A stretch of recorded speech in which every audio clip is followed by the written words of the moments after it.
100% confidence. The fractional reserve system, which has been put in place, they knew what would happen to it, but it created such a great level of differential advantage for their control, for the corporate structure and everything else. I don't think they wanted it to fail. This is why the boom and bust cycle is what it is. It's completely contrived. I will admit that to you. But they have a very delicate balance right now because the people, and especially in the West, if the system fails the way it should, the way it mathematically should, just like every bust should be about 10 times worse than it really is, but it's not, because that's why the Federal Reserve was created, the lender of last resort. They always create a new bubble.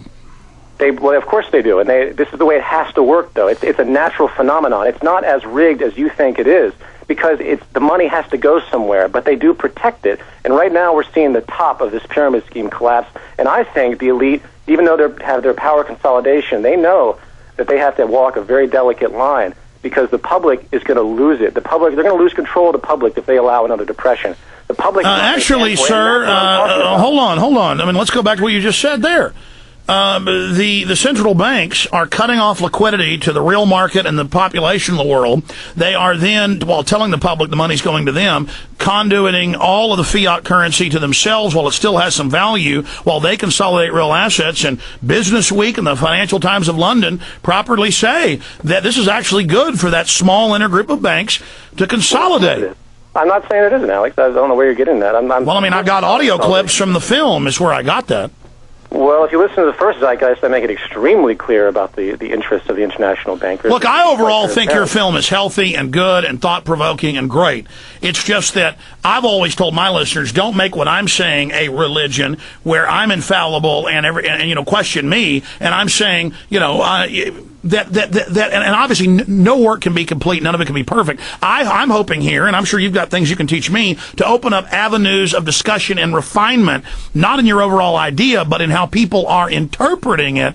Because certainly you know about the socialists and the Fabian socialists and the engineers, and H.G. Wells and Bertrand Russell and all them, saying about 90% of what you're saying at the end of Zeitgeist Addendum, but overlaying it with government central control to be able to construct it. Well, I couldn't disagree more, based on the fact that what has been presented might sound like socialism. It might sound like Marxism because of those kernels of element of having a system that's designed for society as opposed to everyone fighting each other in order to survive in this monetary system-based competition illusion that's been created. The difference is the entire foundation of this is that it's related to science purely. And think about all the early Fabian socialists and all these guys, whatever their intent was, negative or positive, they had no concept of what technology is, and neither does half the people on this planet. All right, stay there. Full audience right now. Here we go. Hey, let's keep this rolling underneath our guest. I'm going to try to control myself and just sit here and write notes. I'm going to shut up for 10 minutes. Peter Joseph, creator of Zeitgeist, and you just run with what you're really saying overall, trying to encapsulate it all, and then I'll come in with some of my primitive musings here. My feeble mind will try to grasp it. But again, I want to say overall, I think your film's healthy and thought-provoking. I think these discussions are important, and people shouldn't allow institutionalized religion or anything to shudder their intellect from trying to grasp the whole width, breadth, and depth of this multifaceted, multivariate universe that we swim in. So, creator of Zeitgeist, you go ahead. You got the floor. All right. Well, the first thing we need to discuss is the monetary system itself and the system that is underlying it, or the belief system that is perpetuated by this structure. The greatest failure of our society for thousands and thousands of years is to not address the root causes of human behavior. And the monetary system has created one of the worst behavioral complexes that society has ever seen. It is compounding age-old instincts which have very little relevance to progress at all, including things like competition. If I was to ever call it an instinct, I'd say it's a natural culmination due to environment. If you're put it into an environment of scarcity where there's no work, no jobs, you're going to be forced to steal. Your aberrant behavior is a creation. It's not inbred whatsoever, and I can defend that on multiple levels, but I'm going to move on to talk about the system itself, the monetary system. It doesn't matter if it's free enterprise. It doesn't matter if it's communistic or capitalistic or socialist. These are loaded terms based on basically outmoded ideologies that are no longer relevant. What we have is a system of competition that's inherently based on the assumption that human beings must fight with each other in order to survive. That's one. The second point is that human beings have to have incentives in order to be motivated to do something. And these are two extremely dangerous and ill-gotten perceptions of human behavior. The first mode, to the effect that human beings need to have incentive, I'll go to that one first, is human beings' motivation can come from many different places. When you're a child, you have all sorts of interests that you pursue. You have all sorts of creativities that you find fascinating. You don't know what money is. You don't need incentive to do something. Einstein and Galileo, all of these great men that contributed, they didn't need money as incentive to do something. This is something they did on their own accord. Unfortunately, the brainwashing of society has forced people into a disposition where they want to be rewarded for what they do, and that means they want monetary compensation. No one will do anything in society without reward, and that includes solving social problems. If you can't make money off of solving a social problem in this system, it won't be done.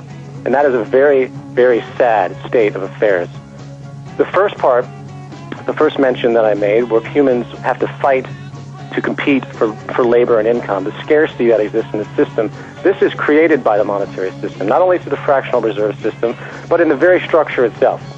You can't have a society and expect progress in civil arrangements, ethics, decency, whatever you want to call it, morality, in a system where everyone is gaining off of everyone else through differential advantage. This can't work, it doesn't work, and it's never going to work. This is why the world is what it is today, almost exclusively based on this competitive notion that is compounded and perpetuated by the monetary system. And this is the greatest failure that people don't understand. This is why I argue against it. I'm not saying that the Venus Project, and they're the first to admit this as well, is the end-all. There's no utopia. But they recognize this core element that is corrupting human behavior, so we have to move out of this system. One of the things that people don't realize about the monetary system, which is very important, I think you should think about this too, at least in this fabled free enterprise system specifically, is that it always leads to corruption. We say that the free enterprise system is, it could be great, it could be pure. You could have a perfect free enterprise system and it would work. Well, there's no such thing as that, because it automatically leads to corruption. It automatically leads to oligopoly, monopoly. It automatically leads to aberrant behavior and power consolidation, because that's the basis of it. That is the guiding principle, differential advantage. In order for society to progress, you have to eliminate this differential advantage and all the social stratification that occurs because of it, all the materialism.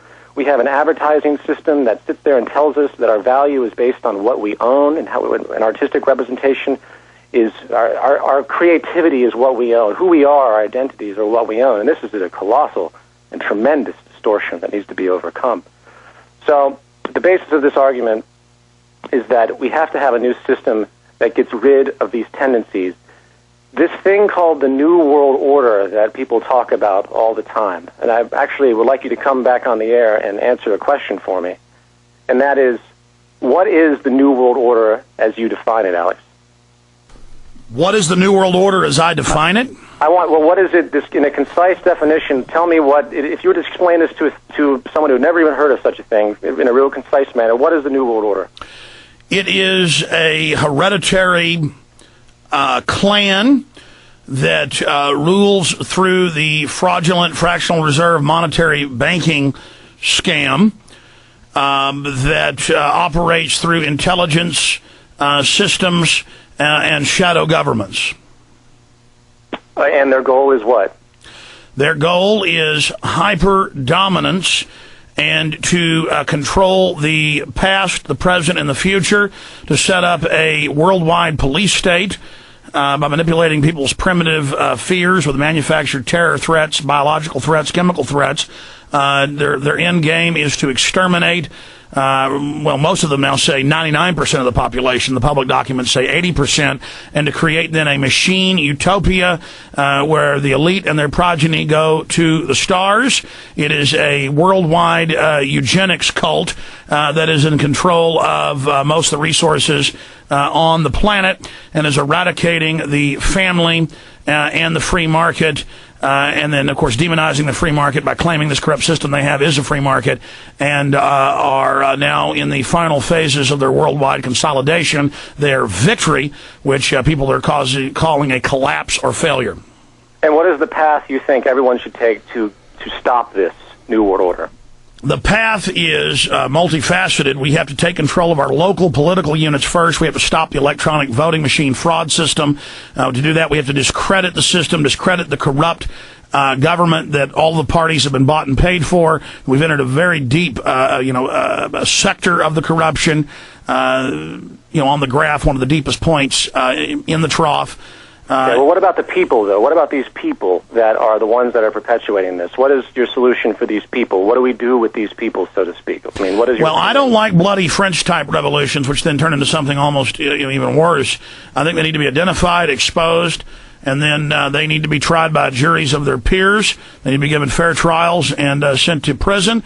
And then their assets need to be nationalized to pay off all the fiat debts they have created. We need to have a population where we don't restrict Madison Avenue telling us we're inadequate so they can sell us products.